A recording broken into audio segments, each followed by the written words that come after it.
Segundo bloque del programa, y bueno, les comenté que íbamos a tener la presencia de esta prestigiosa escritora y psicóloga que a ustedes tanto les gusta, como es la señora Cristina Goitía, que justamente está dando congresos por el mundo en este momento, y hablamos sobre un tema que está tomando mucho auge en estos últimos años, como son los ataques de pánico, las fobias. Temas que en otros años, bueno, los pacientes y las personas deambulaban de médico, de especialista en especialista, hasta descubrir que todo esto pasaba por su cabeza, también por una emoción que le desencadenaba este tipo de represión, de miedos, de angustia, que los inhabilita en muchos casos a personas a moverse de sus casas o a tener contacto con otras personas. Hay fobias a los animales, bueno, distintas son las características de personas que a través de estos miedos, no pueden tener una vida normal. Estuvimos conversando con Cristina, que es un encanto. Ustedes saben que maneja cada uno de estos temas con el conocimiento de la experiencia y además con el contacto a diario que tiene con personas de distintas edades.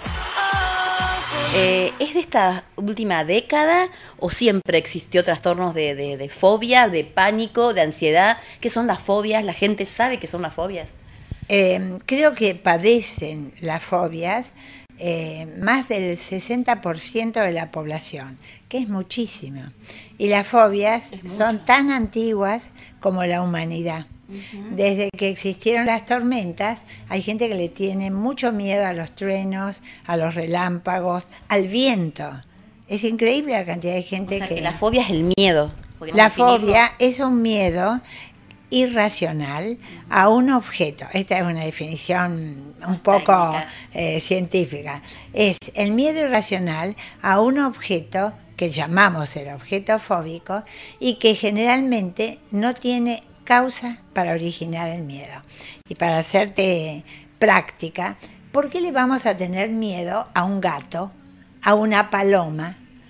Son animales que prácticamente no tenemos ningún tipo de... O a las personas. Claro. Hay gente que tiene miedo a las multitudes, ¿no? A las multitudes, a los lugares amplios, como por ejemplo puede ser un estadio, a los lugares cerrados como un shopping, que no pueden ir a un supermercado. Tengo gente que hace 15 años que no pisa un shopping o un supermercado, que no pueden. Que es algo cotidiano, porque dijimos que hay mucha gente que no puede viajar en avión. El tema es que hay gente que le tiene miedo a subirse a un auto, a conducir o a ser pasajero, como vos dijiste, en un avión. ¿Por qué? Porque hay el avión, el encierro, ahí es el encierro. Pero, o a arañas, o a otros animales, o miedos a situaciones. Por ejemplo, estar frente a una cámara. El pánico escénico. Total. Y no te digo la cantidad de personas que dicen, yo dar una conferencia, muerta. Y casos extremos y casos cotidianos. Para todas las edades, Anabel. Para todas las edades. Claro, porque este tipo de trastornos, Cristina, va un poquito más allá del impedimento de tener una vida social que no es menor, sino también de trastornos en la salud, ¿no? Porque la persona que padece estos ataques, específicamente, ¿qué le pasa a ella? No es tan simple o a él, ¿no? Empieza con sudoración, con palpitaciones, son trastornos físicos. Estás hablando de síntomas, y generalmente, esto es para los televidentes, que sé que son muchos, uno confunde la fobia con el síntoma. Entonces se ataca el síntoma, pero la fobia sigue. Y entonces va creciendo el síntoma. ¿Qué síntomas son? Son, primero, problemas cardíacos, arritmias de todo tipo, después dificultades motrices, sudoración, dolores de cabeza, ganas de vomitar, los trastornos que se te ocurran, levantar fiebre, viene un examen, fiebre, no puedo rendir. La fobia a los exámenes, en esta época del año que estamos ahí. He escuchado a muchas personas decir que les parece que se van a morir en ese momento. Que se desmayan, que caen, se mueren. Y entonces, no, primero, dijiste la palabra clave como de costumbre, nadie se muere por una fobia. Se muere por pensar que se va a morir a lo mejor, pero por la fobia no. Así que quédese tranquilo si usted tiene una fobia, si no le gustan las palomas o si ve no pueden comer pollo porque tiene alas. Es decir, limita toda la vida. Y hay algo peor, te enseña a mentir, porque la persona fóbica social que no puede estar en una reunión no dice: mirá, yo no puedo estar en una reunión. Claro. Dice: mirá, tengo un compromiso, tengo un familiar enfermo, o estoy lleno de trabajo. Excusa. Creo que ese es el primer problema, el no hacerse cargo del problema en sí. Claro. Y es tremendo. O, por ejemplo, los asustás con cosas nimias. Hay gente que no puede ver un cigarrillo. ¿Vos te imaginás vivir sin ver un cigarrillo? O una cruz. No pueden pasar por calles, hay iglesias con cruces, entonces van mirando para otro lado. Bueno, hay gente que también hay distintas razas, la xenofobia, ¿no? Eso es gravísimo, sabemos los extremos de la xenofobia. Entonces, es un componente de la vida que perjudica a la sociedad, ya no es el daño individual, es el daño a la familia del fóbico. Y a uno mismo, obviamente. Ahora, Cris, ¿coincidirás conmigo en que hoy por hoy mucha gente sabe que es una fobia y va quizás específicamente a un psicólogo o un terapeuta, porque en otras épocas, bueno, deambulaba de especialista en especialista hasta que se determinara que esto era un trastorno realmente de pánico, se denomina así? Es que en la primera es muy difícil dar el diagnóstico de la fobia. Vos me hablás del pasado y yo te digo, la madre de una médica deambuló 9 años por especialistas hasta que llegó, y psicólogos, hasta que llegó a alguien que le dijo: no, lo suyo es una fobia, y fobia particular, así que lo vamos a hacer específicamente sobre lo que tiene. Hoy es actual. Por eso es importante un buen diagnóstico para poder de ahí en más trabajar con las técnicas que existen y que uno puede recuperarse.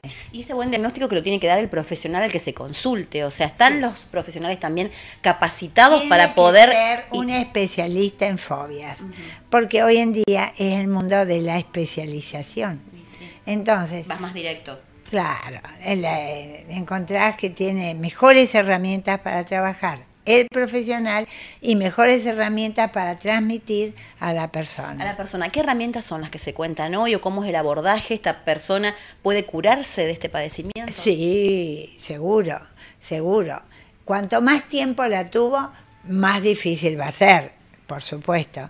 Por eso es importante detectarla y tratar de implementar.